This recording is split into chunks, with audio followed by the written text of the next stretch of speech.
I am creation and creator. I am lover and beloved. My territory has expanded. Revisited the chakras and combined some notes that, okay, so we associate our ancestors with our roots. Um, that's just a section, I suppose, of ancestors or ancestor realms. Um, the ancestors that we will correlate to the roots are the ancestors that are more closely related to your physical vessel. These are the ancestors that we feed. These are the ancestors that are present with us as we experience Earth. Um, yes, but further up within this cosmic body is a sacral place of sensation, creation, and sexuality.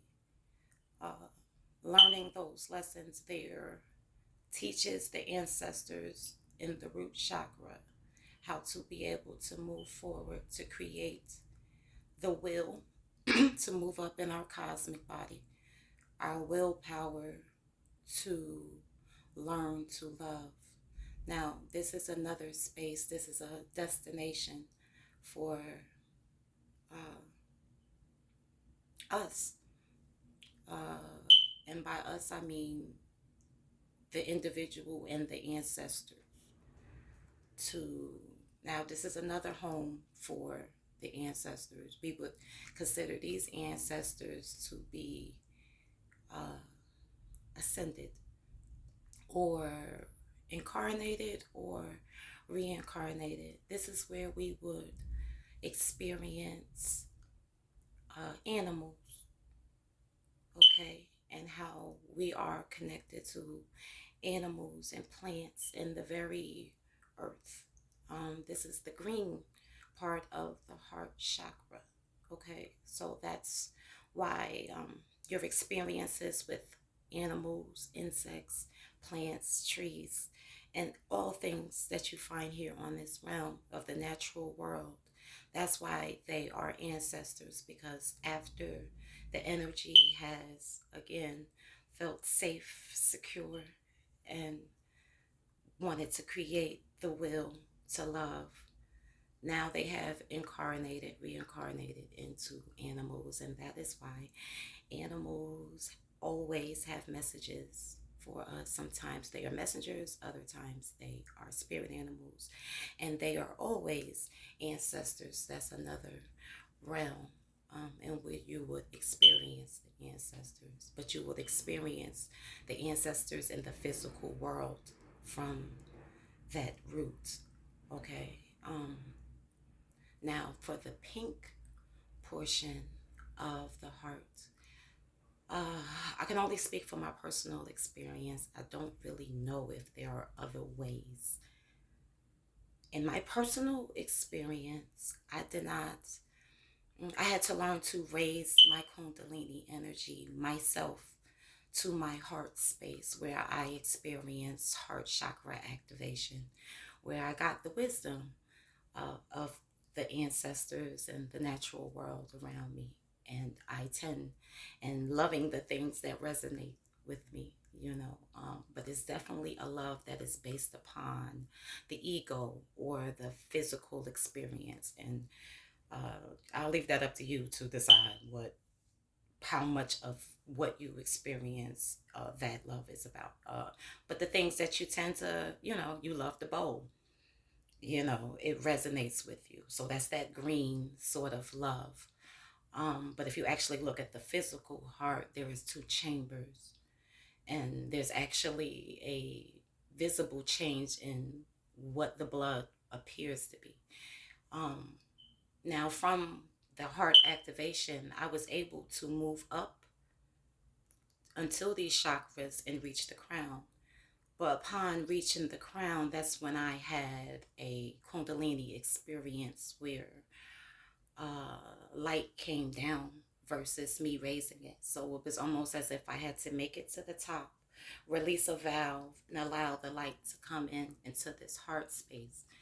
Um, in my physical world, I actually dyed my hair green. And upon dyeing my hair green and aqua, a great portion of my physical reality shift changed and fell away from me.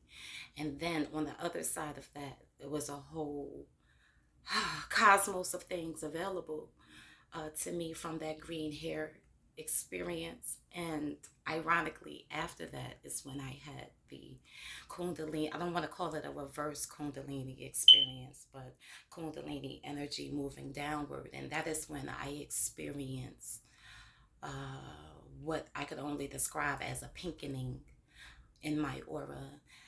This is another level of heart chakra activation where now it's a love from the crown. If you think about your crown, it is correlated to the color violet, or even to the color, excuse me, I'm distracted, to the color violet, or even with the color white.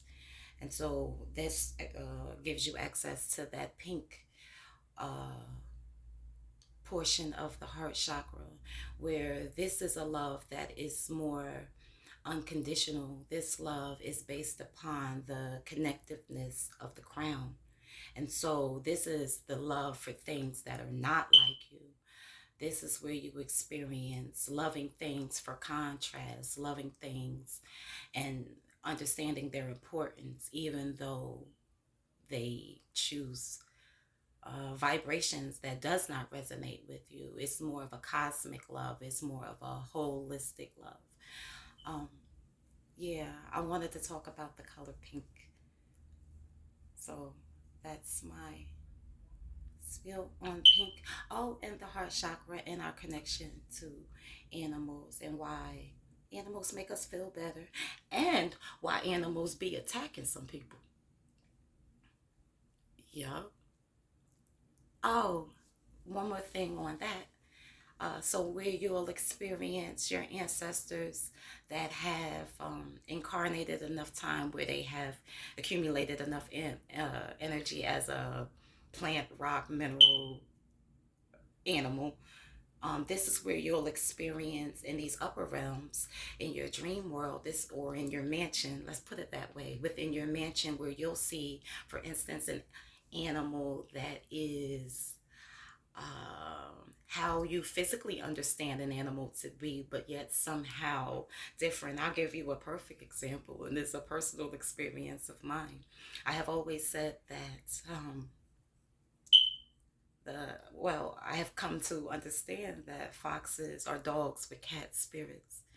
And I was in the dream world and I seen a cat, and I was like, "Oh, hi, kitty." And the cat barked at me. I was like, "Oh, okay." I didn't experience fear, but it was mm, just one of those moments. And then I did discover the type of cat that actually does bark. It lives in the desert where almost nothing lives, and it doesn't even leave footprints in the sand. It's like really dope. I can't remember the name of it, but so when you will experience animals from um, in the dream world, where maybe you'll see a horse with wings, Pegasus, or sphinxes, or the things that are mythological morphed animals. These are ascended ancestors from the animal realm or the earth realm. And so that's how you'll have those sorts of experiences: three-headed dogs and unicorns and fairies and things of that sort. I think that is everything for real this time.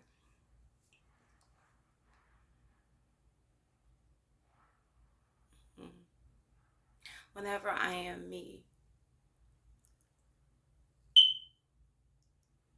I am very, very aware of the fact that I love you. And when I am not me,